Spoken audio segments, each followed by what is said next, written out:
Makoka Music, yeah man, Dan Valdez pour le Made in Unity. One Love, Sadia Biz, big up, un Iris conscient. Et pour tous mes frères et sœurs en France.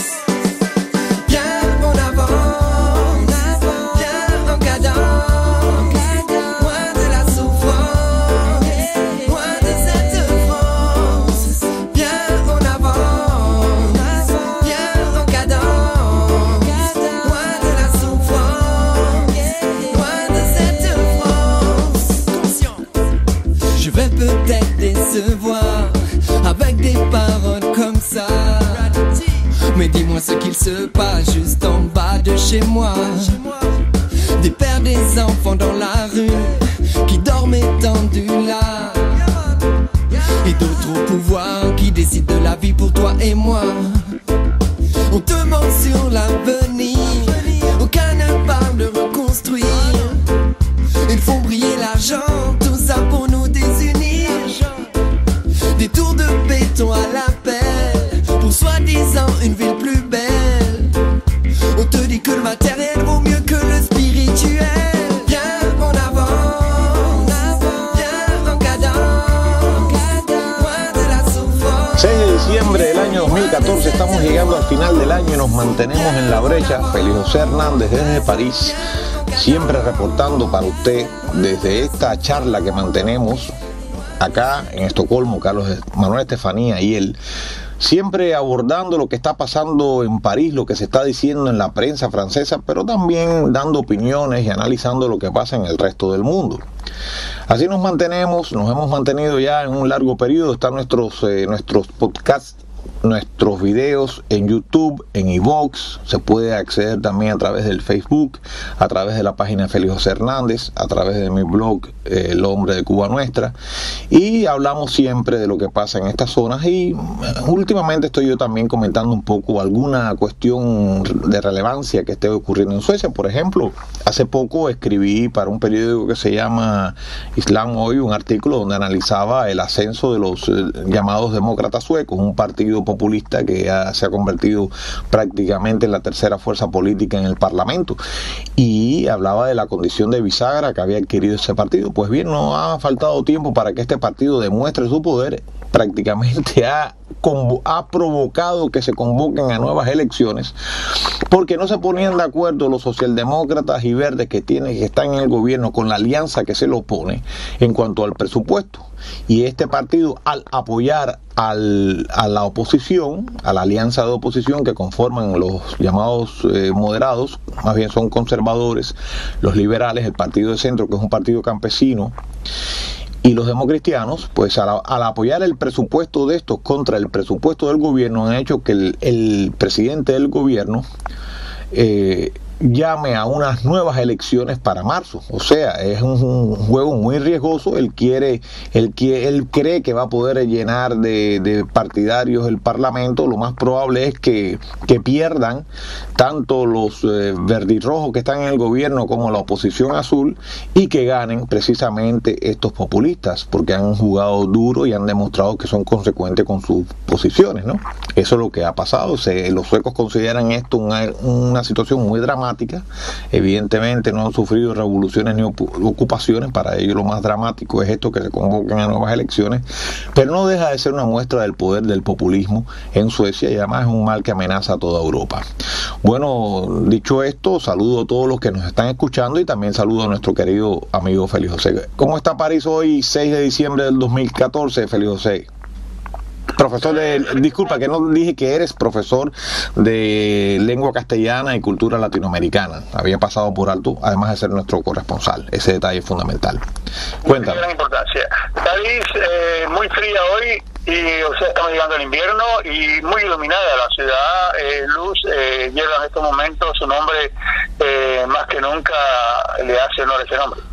Bien, Feli, vamos a comenzar hablando de este fenómeno que se ha gestado ahora precisamente en vísperas de la Navidad, que son los pesebres prohibidos. Pues es algo muy curioso. Todo el mundo sabe que Francia es un país laico, y que hay unos decretos por los cuales en los lugares que pertenecen al Estado no se debe hacer ostentación de ningún objeto religioso. Por ejemplo, la cruz, musulmanes o judíos. Sin embargo, en el Consejo Regional de Bandé y en una alcaldía se le ocurrió a los hombres políticos locales poner un pesebre. ¿Y para qué fue aquello? Hubo protestas, se llevaron a juicio al Consejo General, al Ayuntamiento, y el Consejo General tuvo que retirar el pesebre porque es inadmisible, porque esto es un país laico, y entonces el presidente de la zona de Bandé, la región, dijo que porque también no se prohibían las estrellas, porque las estrellas en los, aunque hay muy pocas ya, las estrellas en los carteles lumínicos son un símbolo cristiano, la estrella que iluminó el pesebre. Y por ejemplo, tú ves por todas partes los carteles que dicen felices fiestas, no dicen feliz Navidad, es felices fiestas. E incluso, irónicamente, se habló de que por qué no se prohíben los árboles de Navidad, que fueron inventados en Alsacia, como símbolo también que puede ser religioso. O sea que esto lleva a que hay una especie de autocensura. Yo recuerdo el año pasado en una célebre tienda francesa que había de Fayeta, yo compré un regalo y fue el día antes de Navidad y la señora me dijo, felices fiestas, señor. Digo, ¿por qué no me dice feliz Navidad? Dice, porque, disculpe, tenemos la orden de decir felices fiestas y no feliz Navidad. Y después tomé el avión para ir a Nápoles con una escala en Milán, en el vuelo de Air France París-Milán. Al final era el día antes de Navidad, exactamente. El piloto dijo, les deseo a todos unas felices fiestas. Sin embargo, en el vuelo de Italia, de Milán a Nápoles, llegando a Nápoles, el piloto dijo, les deseo a todos una muy feliz Navidad. Eso, hay una pequeña diferencia. Cuando llegas a Madrid o a Barcelona te encuentras especiales por todas partes, o sea que a fuerza de que todo es laico, todo es laico, todo es laico, hay periodistas que han dicho irónicamente, ¿y por qué no prohíben que las campanas suenen en las iglesias para que no molesten a los que no son religiosos? O sea que la Iglesia Católica está reculando en todo el sentido, no de la católica, del cristianismo, y sin embargo hay otras religiones que pues siguen avanzando, aunque muy lentamente y muy discretamente. Sabes que yo sigo una revista, para mí es muy interesante, comparto algunos puntos de vista de ella, otros puntos no los comparto, una revista que se llama Religión y Libertad, una revista digital que me llega un boletín de ellos. Ellos usan un concepto que me parece muy objetivo realmente, ¿no? Que se llama la cristofobia, ¿no? Existe una fobia generalizada al cristianismo, ¿no? Claro, existe una fobia generalizada contra las religiones en general, y eso que yo soy bien tolerante y no me considero particularmente religioso, ¿no? En todo caso sería un religioso, eso puede parecer contradictorio, un religioso ateo, ¿no? O sea, si la religión son valores y principios universales y un grado de humanismo y de espiritualidad, pues yo asumo la religión así. Si la religión es identificar eso con un Dios particular, casi de carne y hueso, antropomorfo, pues ahí yo me aparto, ¿no? En ese sentido no soy religioso. Pero creo que el problema no es contraponer la fobia al cristianismo con el supuesto avance del islamismo. Yo creo que hay supongo que es a lo que se está refiriendo realmente, ¿no? Yo creo que hay en sentido general una lucha del Estado moderno contra todo este tipo de creencias para imponer sus no valores, porque si algo es cierto es que las religiones conservan ciertos valores al margen de todo el oscurantismo que puede agregárseles, ¿no? Entonces estos valores, entre ellos los valores de la familia, la lealtad dentro de la pareja, la lealtad entre los amigos, van contra los intereses del Estado, y casualmente el Estado francés fue un Estado pionero en este tipo de persecución, ¿no? O sea, el Estado francés está muy comprometido con la denuncia de la masacre de los armenios y de los asirios en Turquía, pero olvida el Estado francés que precisamente en esa Vendée, o Vendée, como no puedo pronunciarlo muy bien, aunque conozco cómo se escribe, de la cual viene ese político, se cometió un genocidio terrible en tiempos de la Revolución Francesa contra los católicos, ¿no? Entonces, bueno, esto es un fenómeno que a mí me parece muy preocupante, ¿no? O sea, si mala es la intolerancia en nombre de una sola religión, la intolerancia contra las religiones me parece todavía peor. peores. Yo creo que las personas deben tener derecho a profesar su religión y a mostrar su religión donde quiera, y la solución no es prohibiéndolas a todas, sino que todo el mundo ande con su crucifijo, con su pesebre y con su pañuelo y como le dé la gana, o con su turbante, ¿no? Lo aberrante es que tú entonces prohíbes a uno y después prohíbes a otro y al final prohíbes a todos, ¿no? Así que es importante que hayamos dado este mensaje desde aquí, ¿no? También me contabas que está aumentando el antisemitismo. Explícame un poco cómo es el fenómeno en Francia. Sí, la sociedad francesa está en estado de shock en este momento, después del último hecho verdaderamente inadmisible que ocurrió en el barrio de Créteil, al sur de París. Fue un acto odioso la agresión perpetrada al inicio de la semana contra una pareja de jóvenes por la parte de 3 individuos que le dijeron: ustedes son judíos y como ustedes son judíos tienen dinero. La agresión fue física y posteriormente la muchacha fue violada por los agresores porque le dijeron: tú eres una judía. Y esto ha traído a colación el calvario de Ilan Halimi. Este chico, el 20 de enero de 2006, fue un chico judío de 23 años, fue secuestrado en París, torturado salvajemente en un sótano y fue encontrado agonizando 3 semanas después, desnudo, tirado al lado de una estación de ferrocarriles en Essonne. Murió durante la trayectoria al hospital. El 19 de marzo del 2002, Mohamed Merah por la mañana fue a una escuela judía, el Ozar Otara, en Tolosa, y en ese momento llegaba por adelantado un profesor con sus niños y mató de una bala en la cabeza al profesor y a los 3 niños, a sus 3 hijos, en la entrada de la escuela. El 2 de junio del 2012, 3 adolescentes de confesión judía que llevaban puesta la kippah fueron agredidos en una calle de Vilurbana por una decena de individuos. Los afectantes los golpearon con martillos en las cabezas. El 19 de septiembre del 2012, una tienda de víveres, Kasher, en Sarcelles, fue víctima de un ataque de una bomba que lanzaron por ser una tienda donde compraban los judíos. O sea, son muchas las agresiones, pero esta ha sido enorme porque han violado a la muchacha y simplemente por ser judía, a tal punto que el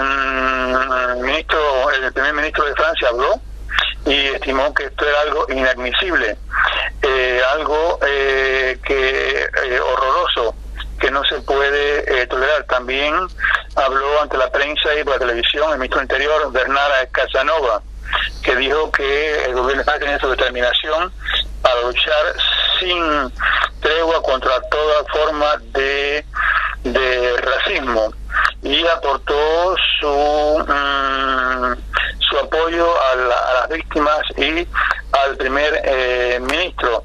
O sea que las grandes autoridades del Estado, incluso el presidente de la República, todos han mostrado su solidaridad con los judíos y han denunciado todo tipo de racismo, pero para el Consejo Representativo de las Instituciones Judías de Francia, estos hechos no son más que una agresión antisemita salvaje, una más. Por la otra parte, los musulmanes, la Unión de Mezquitas de Francia, llamaron a la paz, a la calma entre religiones, a evitar todo tipo de agresión contra cualquier tipo de persona debido a su religión. Y es un clima muy preocupante, a tal punto el aumento de agresiones contra los judíos en lo que va de año son 527 agresiones, o sea, ha aumentado en 91%. Y Francia pierde poco a poco sus judíos en la migración hacia Israel, de personas de confesión israelita que viven aquí en Francia. Se le llama el Aliyah y ha explotado en los últimos 10 primeros meses del año. Según la agencia judía, contabilizó entre enero y octubre 6.237 judíos franceses que abandonaron el país hacia Israel, contra el año pasado nada más que 2.555.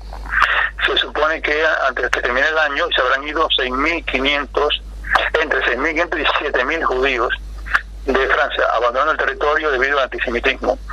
Pero la comunidad judía presente en Francia es más o menos de 500.000 de personas.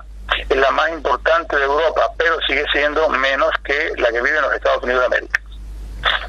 Sabes que el problema del antisemitismo más bien es una malinterpretación de lo que debe ser la lucha contra el sionismo, ¿no?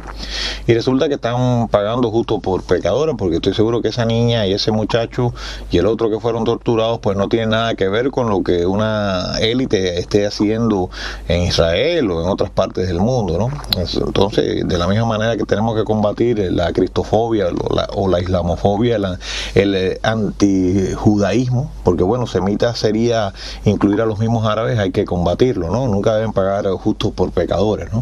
Así que desde aquí nos pronunciamos contra esos hechos vergonzantes, ¿no? Hágalo quien lo haga, incluso en nombre de la causa más noble que quiera enarbolar, ¿no? Bueno, vamos a pasar a un tema que ahorita conversaba contigo, que fue Emilio Durkheim, el padre, o se le considera uno de los padres de la sociología, por lo menos una visión científica de la sociedad, estudiaba en sus obras, ¿no? Que es el tema del suicidio, ¿no? Vamos a hablar cómo se ve ahora el suicidio en Francia. Es un triste récord. Más de 11.000 personas decidieron poner fin a su vida en Francia en el año 2011, el último récord que tiene, según estas cifras. Y así el país ocupa el lugar número 1 en suicidios en Europa. Lo demuestra este informe del Observatorio Nacional de Suicidio. El estudio prueba también que hay funciones o categorías sociales donde las personas pasan más al acto, como por ejemplo las personas que están desempleadas, los que pierden el empleo y no tienen ninguna posibilidad de encontrar un nuevo tipo de trabajo. Según la ocupación, por ejemplo, entre los cuadros superiores, con el estrés gigantesco, no obstante, se suicidan menos.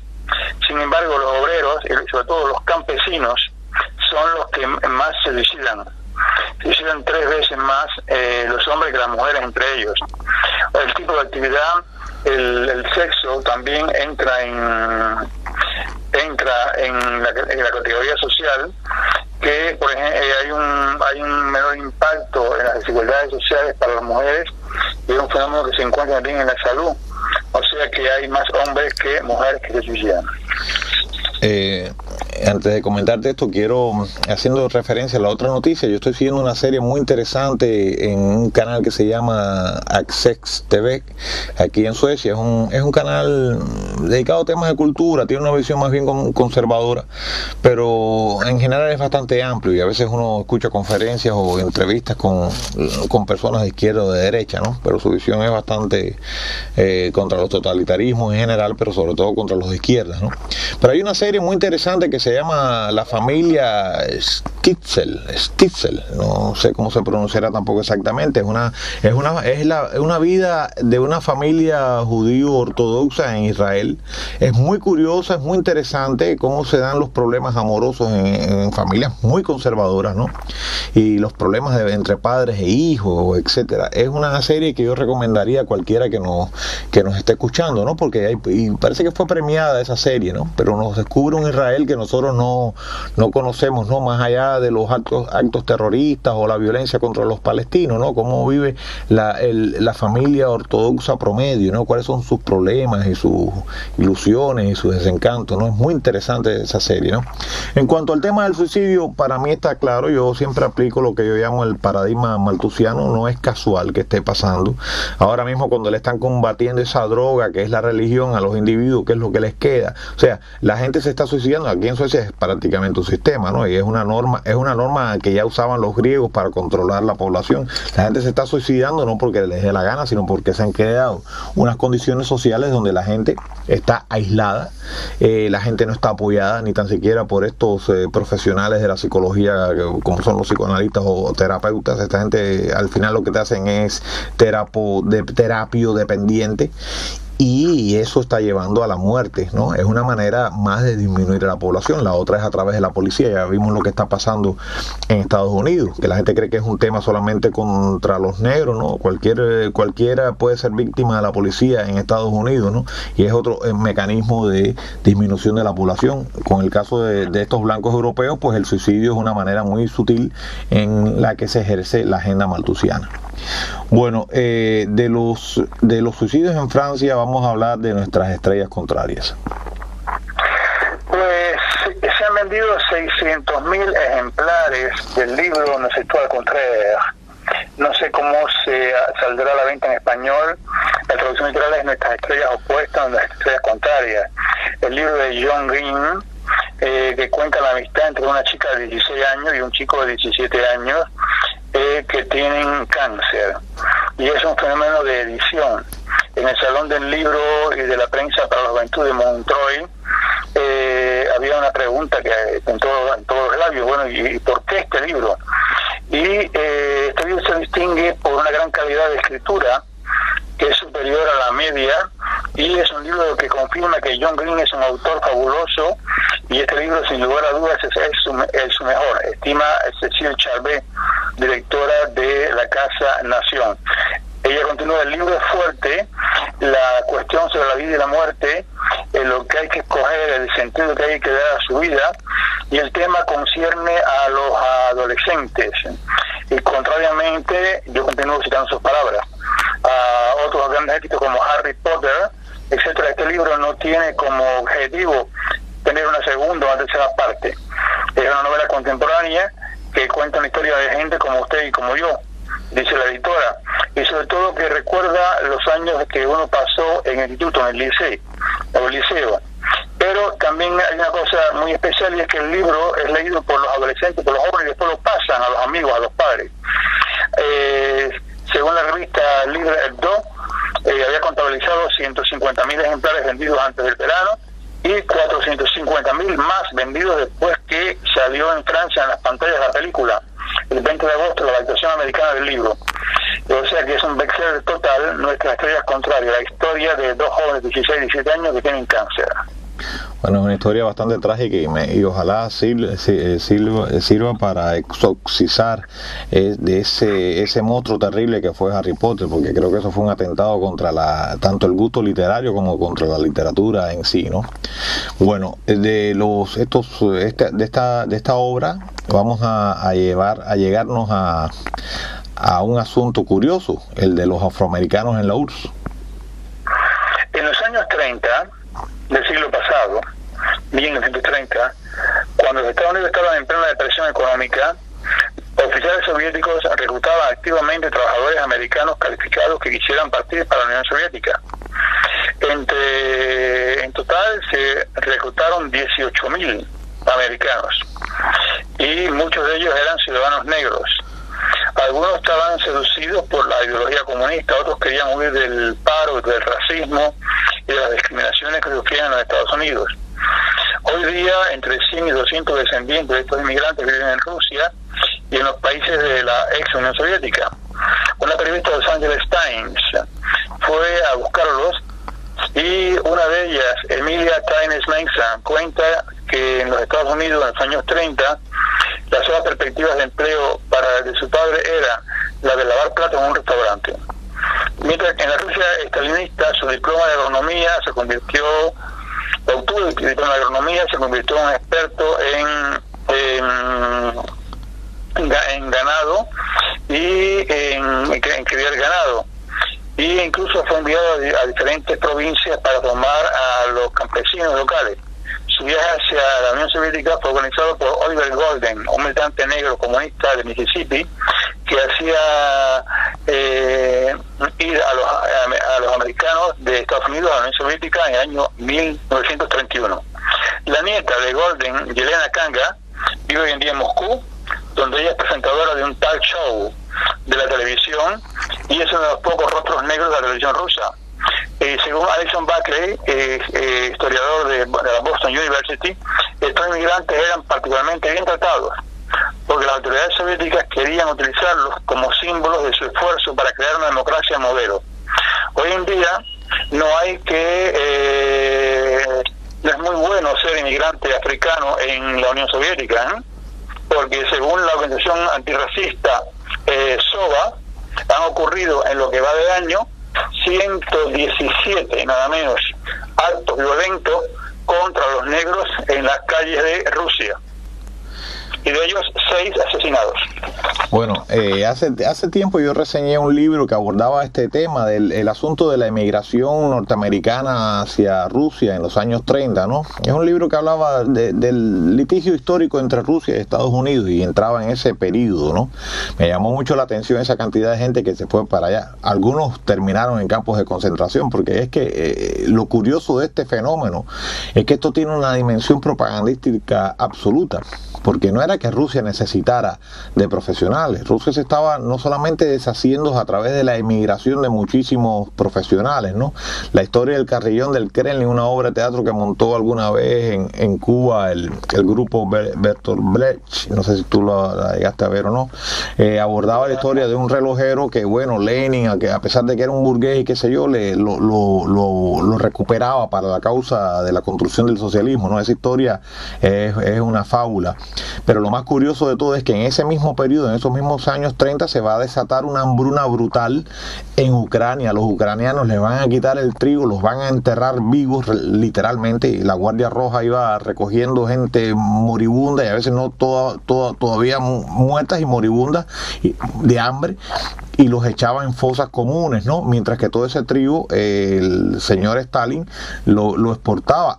Y parte de él lo exportaba ya cuando se aseguran los nazis en el poder, se lo exportaba a la Alemania nazi. Entonces, en ese mismo momento teníamos en Cuba un partido comunista fortalecido, un partido comunista que coqueteaba con el machadismo, un Rubén Martínez Villena lanzando poemas antes de morirse de tuberculosis, condenando al machadismo, pero que no era capaz de reconocer las barbaridades que estaban pasando en esa Rusia de los años 30. Y por otro lado, importando obreros, y muchos de ellos afroamericanos, ¿no? Todo ese juego macabro al final, porque era a costa de acabar con una población, concretamente la población ucraniana, ¿no? Es una barbaridad de la cual no se habla por vergüenza, creo yo, ¿no? Bueno, de los afroamericanos en la URSS, vámonos al lunes mortal. Pues si a ti te dan deseos de entrarle a golpe o estrangular a un colega el lunes, quiero que sepas que no es nada original, por lo menos si vive en los Estados Unidos. Según las cifras del Buró de Labor Statistics, que depende del Departamento del Trabajo, los lunes es el día particularmente privilegiado para los homicidios en los trabajos. En el 2013 hubo 397 homicidios a los colegas. Los trabajadores más golpeados por esto son los que ejercen en la producción, en el transporte, de materiales, los cuadros, la fuerza del orden, la policía y los vendedores también son igualmente víctimas de esto. O sea, el lunes es el día en que más agresividad tiene la gente contra los colegas. Bueno, el lunes no deja de ser un día en que todo el mundo está de mala leche, porque ya se ha dejado atrás el sagrado domingo y tiene que enfrentarse de nuevo al trabajo. Así que no me extraña lo que me estás contando. Creo que es completamente lógico, ¿no? Previsible casi. Bueno, si el lunes es mortal, los gemelos salen caros. Vamos a explicar por qué los gemelos están saliendo caros.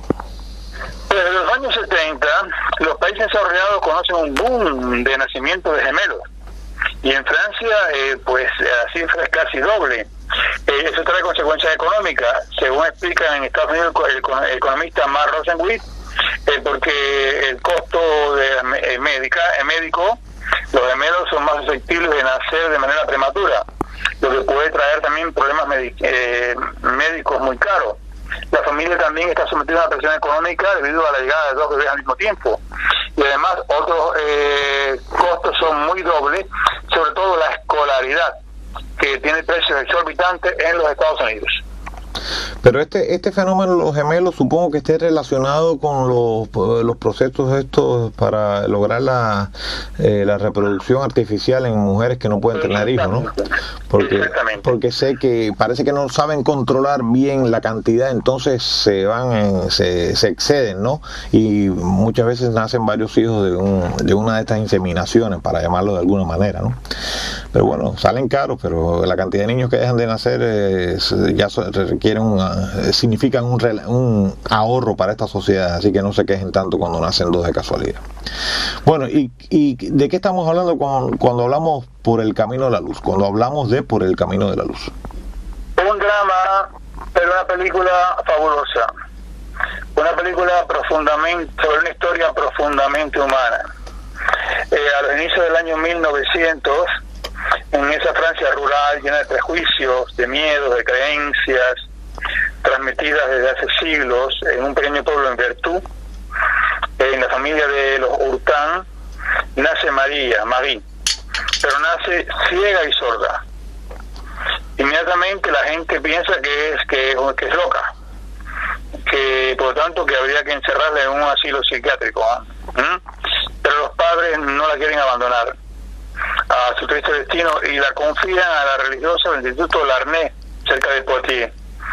Y lo que iba a ser una prisión se va a convertir en la salvación para María, gracias a que encuentra a una mujer extraordinaria, a Margarita, interpretada en la película por la actriz Isabel Carré.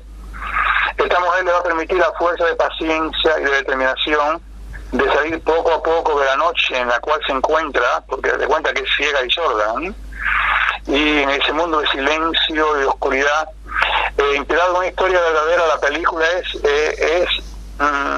te apasiona desde el primer minuto hasta el último. Es una película conmovedora.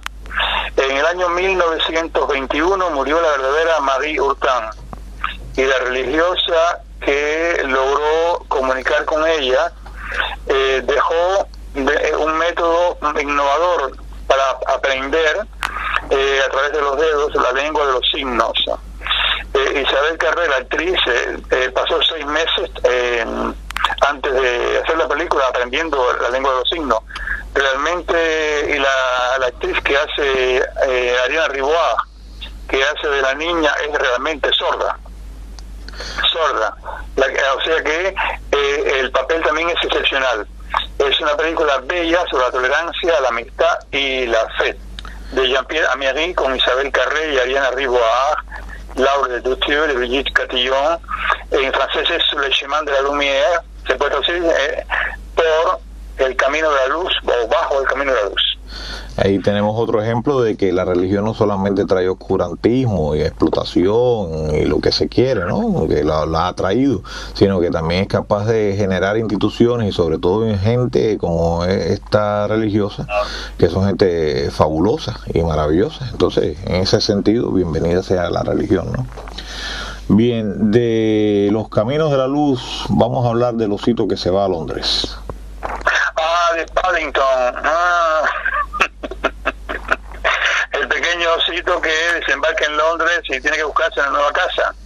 Después de más de 55 años de existencia y de 35 millones de libros vendidos en el mundo, el séptimo arte ahora se ha apropiado por fin del osito Paddington, el osito clásico de la literatura para la juventud y los niños adolescentes, creado por Michael Bond en el año 1958. Paddington vive tranquilamente en Perú con su tía Lucy y su tío Pastuso, pero hay un terremoto que destruye la casa y el pequeño osito tiene que encontrar una nueva casa y va a parar a Inglaterra, solo y perdido en Londres, la calle de Londres, recogido por la familia Brown. Pero Michelin Clyde, que es un taxidermista sin escrúpulos, quiere capturarlo para convertirlo en un oso artificial, en un oso, ¿cómo se llama? Un oso, ahora no me acuerdo la palabra, embalsamado. Es una fábula familiar que combina tomas de vista real y de animación digital. La película de Paul King, y se desarrolla una historia emocionante para los niños, para los grandes, en los cuales la espléndida Nicole Kidman tiene el papel de la mala, como la famosa Cruella de los 101 Dálmatas. Bueno, ya eso es un sello de calidad, la presencia de Kidman en esa película, así que habrá que verla, no importa la edad que uno tenga, ¿no? Y bueno, qué extraño que no le dio al osito irse para Lyon y disfrutar de las luces de la ciudad, allí. Es algo espectacular. Cada año y durante 4 días, la ciudad de Lyon acoge la tradicional fiesta de las luces, durante la cual los artistas son invitados a iluminar la ciudad, las fachadas, las plazas, los puentes, 75 grandes inmuebles, y se desarrollan las luces, ¿no? Pasan como especie de películas, y las ventanas se mueven, salen, saltan, se abren, cierran, y todo es a base de tecnología.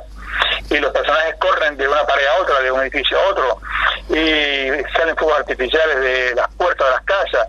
O sea, en la plaza de Belcourt hay un gran fresco que rinde homenaje a Antoine de Saint-Exupéry, que es hijo de la ciudad, que desapareció hace 70 años este año. En la plaza Antoine Poncet, los curiosos podrán ver una especie de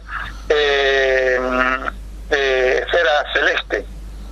Y desde la catedral en lo alto, la catedral sobre el Ángel, una bola gigantesca de espejos pues lanza rayos de luz hacia toda la ciudad, mientras que en el Parque del León hay como unas medusas enormes que vuelan por todo el parque. O sea, es algo, yo lo vi un año, es una cosa maravillosa que te hace sentir niño, vuelves a un mundo de fantasía, de belleza y de luces por un día en tu vida. Bueno, Félix, ya que estamos medio religiosos y navideños, ¿por qué no aprovechamos y le decimos a todos los que nos están escuchando cuál es el significado de la Navidad? Pues lo hicieron con los franceses y les preguntaron, y te voy a dar los resultados. Para el 81% significa la familia. No está mal, ¿eh? Para el 68% Navidad significa regalos. Para el 53%, buena comida. Para el 30%, gastar dinero. Solamente para el 15% significa una fiesta religiosa. Y para el 12%, un día insoportable. Está simpática esa. Bueno, hay muchas personas que no tienen familia, que no disfrutan, que nadie les hace un regalo, y bueno, se entiende que existe ese 12%, ¿no? Pero el otro, pero esa secularización de la Navidad al final es casi graciosa, ¿no? Hablábamos ya el otro día del nombre de Mohamed como un nombre muy popular, ¿no? ¿Qué me vas a contar ahora nuevamente sobre Mohamed? Porque hablamos sobre Francia, pero resulta que ahora estamos en el Reino Unido de Gran Bretaña. Y Mohamed es el nombre rey, símbolo de un país multicultural. Según el sitio especializado Baby Center, Mohamed, equivalente al anglosajón a Mohamed, es el nombre masculino que más ha sido puesto este año en la Gran Bretaña. Y se le va por arriba, pero ampliamente, a los famosos Oliver y Jack. El nombre es de origen árabe, y para las niñas el que más puesto es Nur, que pasó directamente la posición 29 hacia la 1. Y después están Daenerys y Tyrone, que fueron tomadas de la serie The Game of Thrones, que tienen buenos resultados, pero estos resultados son el fruto de una encuesta entre los usuarios del sitio. En todo caso, el año pasado Mohamed estaba en la posición número 16. Bueno, hablando de los árabes, esta semana he hecho un descubrimiento lingüístico excepcional. He descubierto que para los árabes la palabra caca quiere decir que el niño quiere defecar. O sea, esa es una palabra de origen árabe que usamos todos, ¿no? Porque estuvieron los árabes y los musulmanes en España, no los españoles en los países árabes, ¿no? O sea, como una cosa curiosa, estamos usando una palabra de origen árabe cuando le decimos al niño que va a hacer caca o que esto es caca, y no lo sabíamos, ¿no? O sea, somos muy musulmanes, o por lo menos muy árabes en nuestra cultura, aunque la reconstrucción de la historia de la hispanidad haya casi eliminado esa parte y solamente reconocido la presencia de algunas palabras, ¿no? Sin darse cuenta que hasta en las estructuras, el artículo L es un artículo que viene del árabe, ¿no? Hago este pequeño presupuesto, hago esta pequeña incidencia para evitar un poco el pánico y el terror que ya me imagino algunos oyentes muy permeados por el mensaje de los medios estén sintiendo al oír esta noticia, porque esta noticia lo que está queriendo decir realmente es que nacen más niños de familias musulmanas que niños de otras confesiones, o hablemos de cultura o de otras posiciones, no tienen que ser religiosas, pero a lo que vamos es a lo siguiente: el fenómeno no es que los musulmanes estén haciendo algo en particular, el fenómeno es lo que se le está haciendo a los no musulmanes. Se está destruyendo la familia, se le está convenciendo de que los niños son un problema, se quiere más a los perros y a los gatos que a los niños. Hoy en toda Europa es un fenómeno así, nadie acaricia a un niño, nadie hace un comentario de qué lindo es este bebé, pero si vas con un gato, todo el mundo tiene que ver con el gato, ¿no?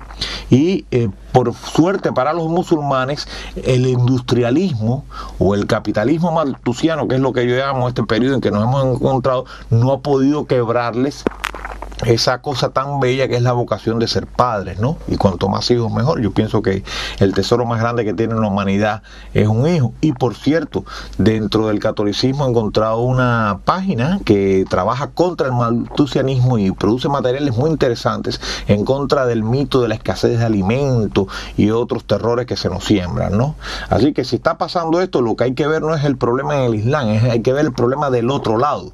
Porque los niños no están naciendo, porque no están naciendo Jones o cualquier otro nombre, ¿no? Eso es un problema que hay que ver, ¿no? Y evitar un poco el pánico que despierta el hecho de que, bueno, Mohammed sea un nombre tan popular. No lo sería si hubiese otros niños que estuvieran naciendo con la misma celeridad, ¿no? Y bienvenidos sean los niños al mundo. Bueno, dime. Con respecto a eso, lo deciden que aquí en París tú estás en un parque sentado en un banco y hay una señora con un niño. Si se te ocurre decir qué lindo es su niño, ella te mira con una desconfianza, como diciendo, ¿y este hombre qué quiere? Si en el metro hay una señora con un niño en un cochecito y el niño es precioso, y tú dices, qué lindo es, ¿cómo se llama? Ella te mira aterrorizada. Sin embargo, si tiene un perrito y dices, qué lindo, ¿cómo se llama? Y dice, oui, il s'appelle Fifi, qué lindo. Y se puede entablar una conversación maravillosa con cualquier señora, a partir de un perro o de un gato, pero por favor, con un niño no se le ocurre hacerlo, porque te miran con una desconfianza increíble. Tú sabes que para mí esto es un fenómeno que es creado, ¿no? Yo pienso que los franceses, como los cubanos, adorarían a los niños, ¿no? Y los suecos también, el fenómeno es igual en Suecia.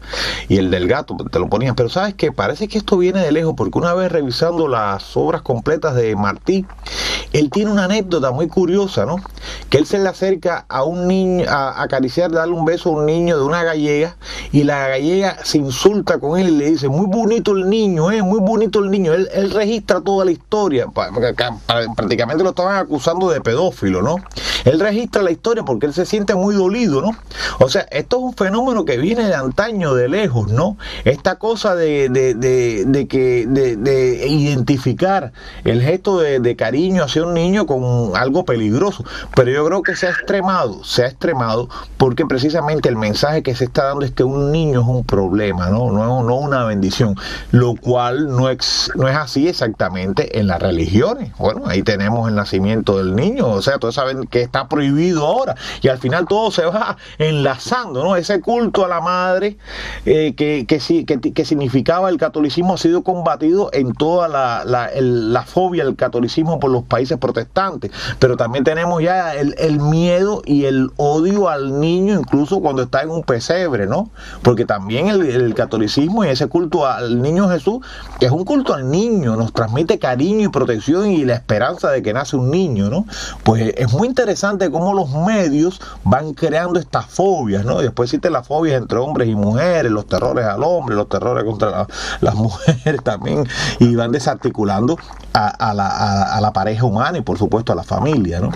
Qué interesante que cuentes también eso ya, ¿no? Porque es una cosa que yo percibo en Suecia, que para mí es un gran laboratorio, ¿no?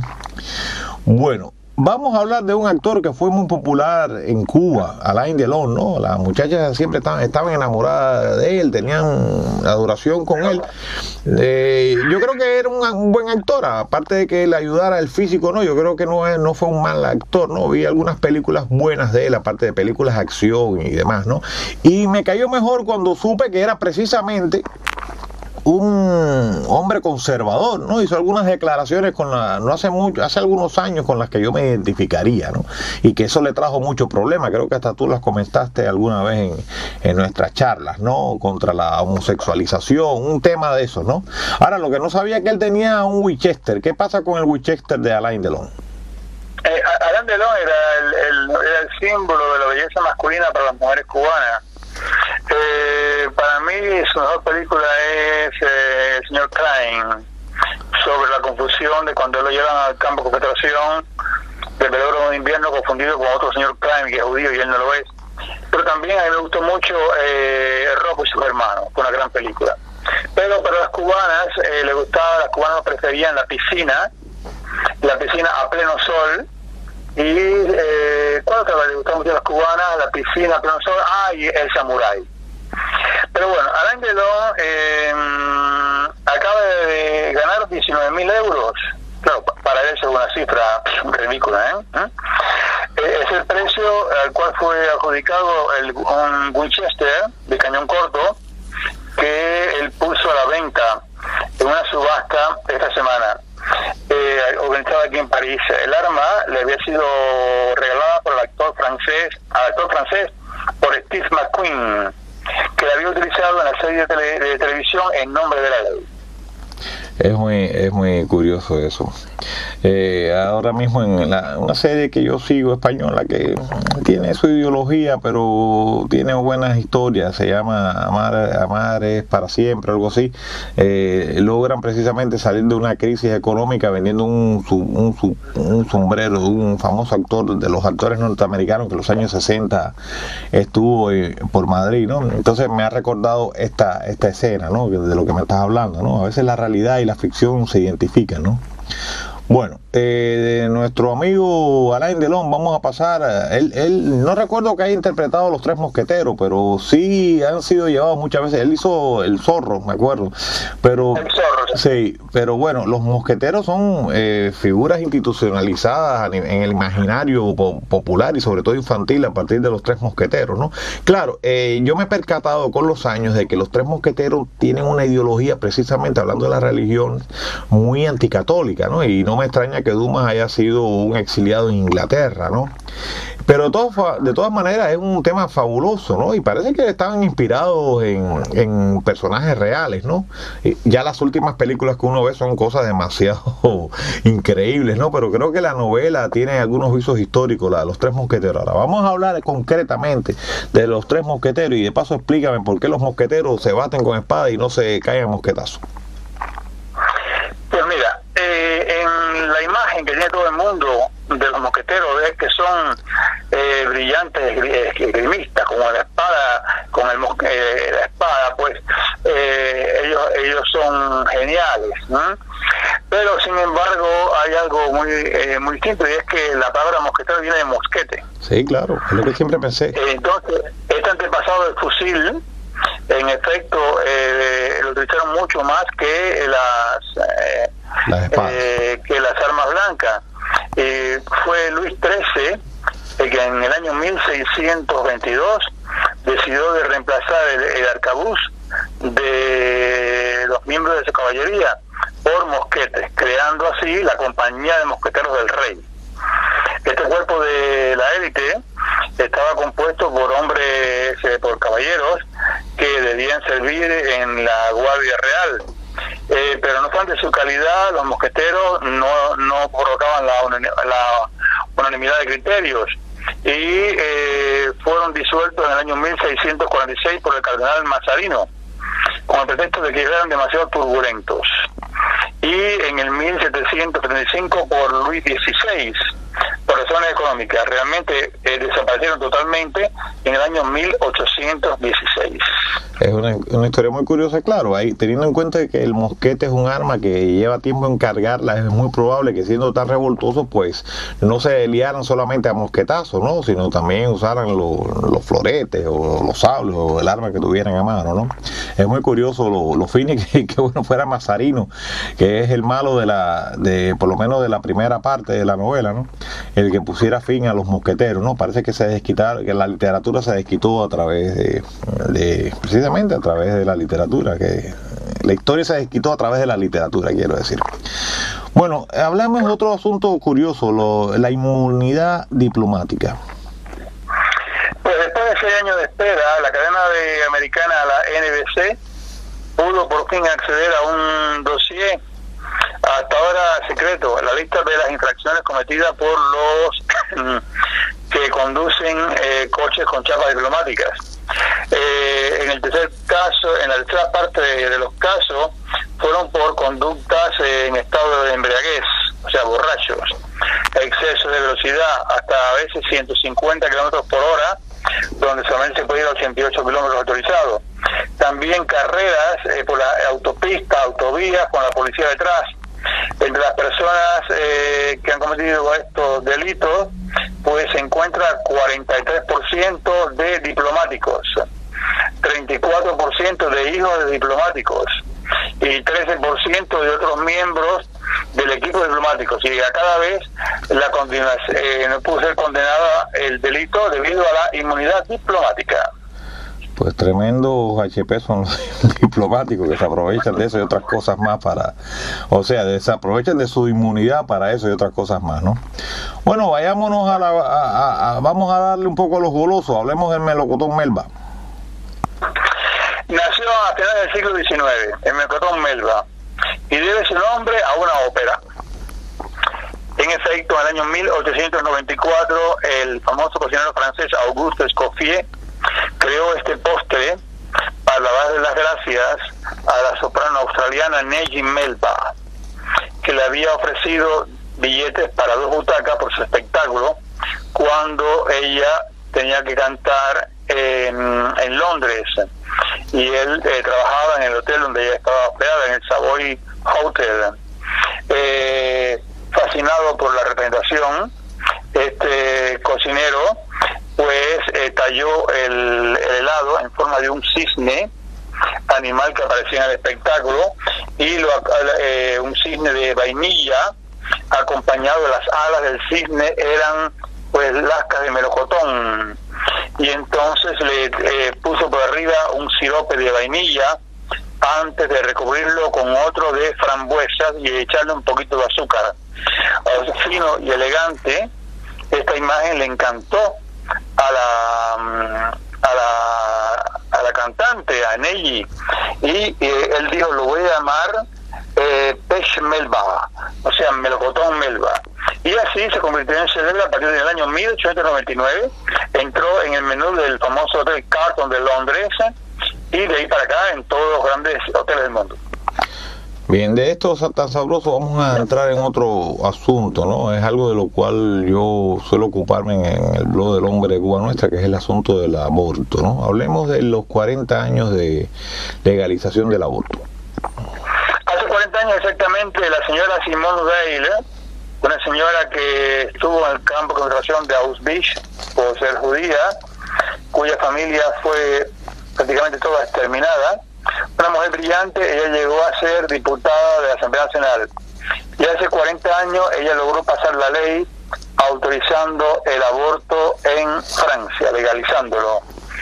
Entonces, según las estadísticas, por ejemplo, en el 2012 fueron practicados en Francia 207.000 interrupciones de estado de gravidanza. en el 2013 aumentaron en 4,7. El 35% de las mujeres francesas han tenido por lo menos un aborto en su vida, y 12 semanas de estado es el tiempo legal hoy para poder abortar. Hasta el año 2001 eran 10 semanas. Yo recuerdo estar en una misa gigantesca en Madrid el Día de los Santos Inocentes, y el cardenal de Madrid dijo, me recuerdo las palabras: la masacre de los inocentes no terminó en el año 1, continúa hoy en día. Cada año en España más de 200.000, y cito sus palabras, más de 200.000 bebés son asesinados en el vientre de la madre. Sabes que yo descubrí a Simone Weil por una pensadora española contemporánea nuestra, Parado Esteban. Ella trabaja mucho sobre la obra de esta mujer, pero esta mujer que realmente fue un genio, ¿no? Ella era de ascendencia judía, ¿no? Esta mujer hace un feminismo muy original. Ella termina atacando el patriarcado de la empresa, ¿no? Y denuncia cosas que ninguna feminista se atreve a denunciar, ¿no? A mí me parece fabulosa ella, ¿no? Naturalmente, no estoy de acuerdo con esa posición en favor del aborto. Creo que eso fue un grave error de su parte, ¿no? Y tanto que hablamos de los genocidios que se cometen aquí y allá, y como tú bien dices, estamos en presencia de un genocidio terrible. Y de joven yo, producto del sistema en que me eduqué, que unía el utilitarismo norteamericano y el pragmatismo comunista, pues yo no le veía no tenía ningún impedimento en ver en que se ejecutara un aborto. A mí me parecía que eso no era nada malo, pero uno evoluciona y se da cuenta que uno está asesinando seres humanos por principio, además seres humanos que son, además de indefensos, inocentes, ¿no? Así que desde aquí mi nueva condena a esa legalización del asesinato, ¿no? Y lo peor de todo es que desde las instituciones intelectuales se defiende. Yo comentaba en el otro encuentro que tuvimos la presencia de un investigador argentino que argumentaba en favor del aborto, hablando de las muchas mujeres que mueren en los abortos clandestinos. Pero aquí se está tomando mal la causa por el efecto. Lo que hay que atacar es que existan abortos clandestinos, y hay que atacar una sociedad que empuja a la mujer a abortar, y gente que se apreste a hacer abortos cuando no tienen las condiciones. Es como si justificáramos la delincuencia por una parte de la delincuencia, ¿no? Por los problemas que genera un momento de todo el proceso delictivo, ¿no? Así que bueno, es una pena que haya sido legalizado el aborto. Yo creo que el aborto siempre es un crimen, y aunque no todo el mundo está obligado a ser madre, la sociedad sí sería un deber de la sociedad siempre recibir esos niños, ¿no? El que no quiera ser madre o que no quiera ser padre, bueno, ese es su problema moral, ¿no? Pero la sociedad no puede permitir que sean asesinados. En todo caso, que se creen centros donde sean salvados esos niños, incluso esos niños que vienen entre comillas con problemas, que como esa misma niña de la que hablaste, pueden ser rescatados. La niña que era ciega y sorda, ¿no? O los niños que padecen síndrome de Down, que no son, hay un caso de uno que se hizo pedagogo en España. Entonces no son personas desechables, ¿no? Son seres humanos, ¿no? Bueno, del aborto vamos a entrar a algo que es muy curioso, ¿no? Y es la bronca que se ha armado entre Corea del Norte y una productora de cine que ha hecho una película donde parece que le van a hacer un atentado al joven dictador. Hablemos de su guerra contra la Sony. Pues a causa de la película La Entrevista sobre Kim Jong-un, el régimen norcoreano, pues ha tomado como punto de mira a Sony. Es un poco arriesgado meterse con el líder de Corea del Norte. La Corea del Norte, pues actualmente es sospechosa de haber llevado a cabo la semana pasada un vasto ciberataque contra Sony para vengarse por haber producido la película La Entrevista, en la cual dos periodistas americanos encarnados por Seth Rogen y James Franco fueron enviados por Washington a Corea del Norte para asesinar a Kim Jong-un. Un insulto a su líder, elaborado por productores criminales dijeron los responsables políticos de Corea del Norte. Y después de haber pirateado 5 películas producidas por Sony y que todavía no han salido en las pantallas como Fury con Brad Pitt, pues esas 5 películas ya se pueden ver por todas partes por internet. Y todo viene de Corea del Norte. Ha sido la venganza. Cuando le preguntaron al embajador de Corea del Norte en las Naciones Unidas, pero ¿cómo es posible que un país se dedique a piratear películas y ponerlas en internet? Dijeron, ustedes no han visto nada todavía, esperen ver mucho más. Yo me ofrezco como consejero del último King, ¿no? Porque realmente ellos no han aprendido, están retrasados en lo que es la técnica de la censura. Así no se hacen las cosas. Lo que tiene que hacer el Estado coreano, en vez de estarse metiendo en enredos de piratas y demás, aunque quizás les salga un poco más caro, pero van a salir mucho mejor parados, es comprarle un lote infinito de equipos a la Sony. Y yo les aseguro que Sony más nunca en su vida se le va a ocurrir, ya no solo financiar una nueva película, estoy seguro que va a parar la película. No comprenden cómo funciona la censura en el mercado.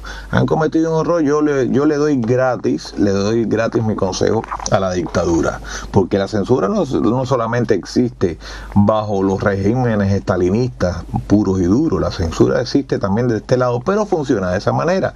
Tú haces algo, tú eres un medio o una industria que vas a hacer algo a nivel mediático que me afecta, yo lo neutralizo de una manera mucho más simple que la de cometer ilegalidades de ese tipo, ¿no?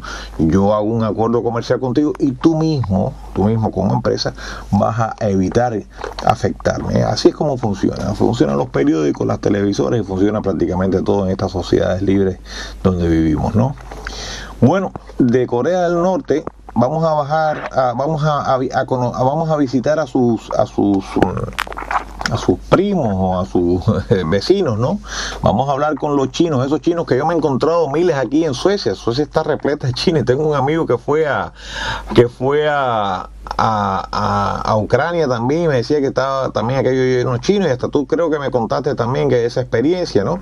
Y yo en mi inocencia hablaba, una vez que vi una china que trabajaba conmigo, era maestra de lengua materna, yo le preguntaba, ¿no?, por el régimen que tenía, pensando que al salir sería una especie de disidente. Me dijo, no, nosotros necesitamos dictadura porque si no nos vamos hacia el caos y la anarquía, ¿no? Entonces me doy cuenta que el mundo está repleto de unos chinos que ni tan siquiera han abandonado sus valores, al contrario, se sienten como privilegiados y son defensores del régimen imperante en su patria, ¿no? ¿Qué me puedes contar tú de los chinos trotamundos? ¿Qué sabes tú de ellos? Pues los turistas chinos han efectuado este año 100 millones de viajes al extranjero, estableciendo un récord histórico. 100 millones de chinos han salido al extranjero este año, anunció ayer la Administración Nacional de Turismo China. Al mismo tiempo han gastado en estos viajes 83 mil millones de euros. O sea, ahora los que más ganan con esto es en Asia, Macao, Hong Kong y Taiwán. Son 3 lugares que más son visitados. El 89,5% van a Hong Kong, Macao y Taiwán. Muy lejos de Europa. Europa solamente viene en el 3,5%, pero bueno, parece que está lleno de chinos. Y al continente americano solamente van el 2,7%. Es una explosión enorme de turismo cuando se sabe que en el año 2000 solamente habían salido extranjeros 10 millones de chinos, y en este año, en lo que va de año, 100 millones. O sea que bueno, que continúe todo. Bueno, fíjate, esto da mucho que pensar, ¿no? Tú me estás hablando de los turistas, yo hablo ya de los que se establecen realmente, de los que emigran, ¿no? Y África también está repleta de chinos que van a trabajar esas tierras que están arrendando, que el Estado chino arrienda o las empresas chinas arriendan. Y lo más curioso es que demuestra un cambio en el concepto del control y la dominación de los individuos, ¿no? O sea, el estalinismo anterior o el Estado totalitario anterior, al gran salto asalto y a la modernización, pues entendía de la fusta, el palo, el campo de concentración. Este otro puede soltarlos por ahí, los puede mandar, que saben que no se van a percudir de ideas negativas. Y es que, claro, no hay una mejor manera de volver comunista a una persona que hacerla vivir en los países no comunistas, ¿no? Como lo contrario, ¿no? No hay mejor manera de incentivar el amor por el ideal democrático o incluso del mercado que vivir alejado de las prácticas de eso, ¿no? Pero, o sea, a lo que yo voy es que los chinos han aprendido a controlar a su gente dándoles libertad. Y ese control se ejerce a través del Estado y del dinero. El dinero puede ser el mejor mecanismo de control inventado, ¿no? Hasta el momento, ¿no? Porque además te hace creer que vives en el mundo feliz. Bueno, de los chinos trotamundo vamos a hablar de algo más curioso, o sea, interesante también, ¿no? El trébol como algo que nos trae buena suerte. La buena suerte, casi la mitad de los franceses, del 49%, siguen creyendo que encontrar un trébol con 4 hojas es un signo de buena suerte.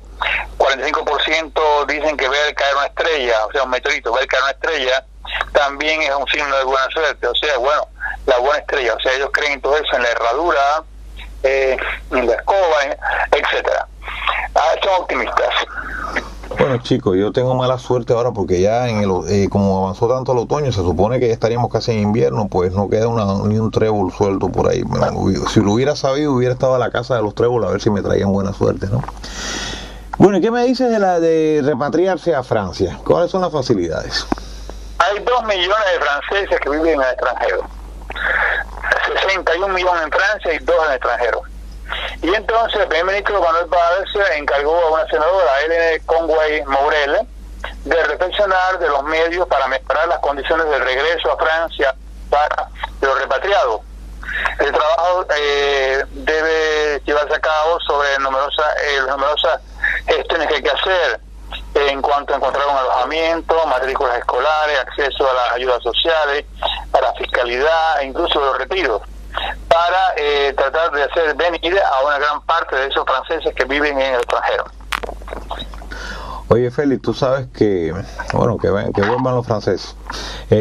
Sabes que el otro día estaban ahí en el vestidor de uno de los gimnasios estos que yo voy y veo que han pintado en la pared la AK-47, ¿no? Yo juraría que ese es el nombre de un arma de origen soviético, ¿no? Y dije, coño, ¿esto qué querrá decir? Disculpen la palabra, no es correcto expresarla, ¿no? Pero estoy hablando de una manera bastante coloquial, ¿no? ¿Qué querrá esto decir? Será algún comando terrorista que está dando una señal, pero por lo que tú me cuentas, el AK-47 se ha convertido en moda. Sí, los fabricantes rusos de armas Kalashnikov anunciaron en Moscú el lanzamiento de una línea de ropa para los que practican en la caza deportiva, etcétera, pero también de accesorios, cuchillos, t-shirts, camisetas, pantalones. La sociedad de origen de los 3 fusiles de asalto, ametralladora AK-47, han desvelado así un nuevo logotipo que está presentado por una gran K con un fondo rojo y negro. Kalashnikov trata así de diversificar para reaccionar a las sanciones americanas a causa de Ucrania, que han provocado un derrumbe en su actividad económica. Me ha recordado cuando yo estaba en la universidad en Cuba que nos daban unas preparaciones militares y teníamos que hacer unas operaciones con los AK, eso, pero claro, con salvas, ¿no? Y 2 grupos que se emboscaban y no sé qué, nunca se me olvida el placer que uno sentía tirándole al compañero, ¿no? Con ese arma, ¿no? Realmente llevamos un asesino dentro, ¿no? Menos mal que ya dejamos ese periodo, ¿no? Pero en la juventud te dan un AK y te dan una ideología y acabas con medio mundo, ¿no?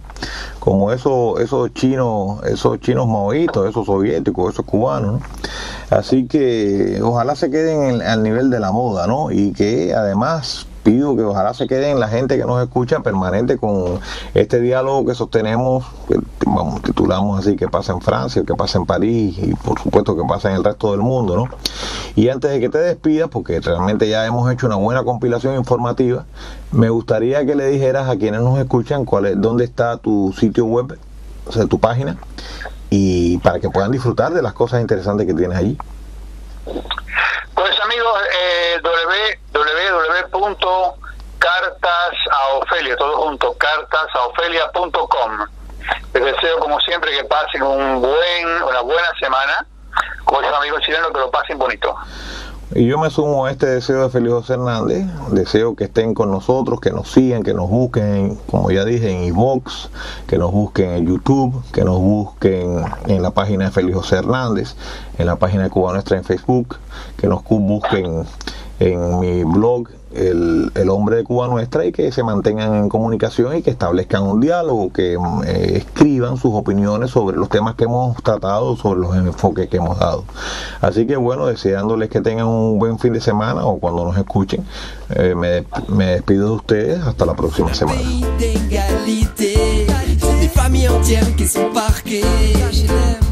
D'autres possèdent plusieurs palaces hiver comme été. Un pays de liberté d'expression. À ce que tu dis, tu dois faire attention. Où la censure, les matraques seront leur solution. Citoyens de tous horizons, l'histoire ne retient qu'une vision. Les camps de concentration et les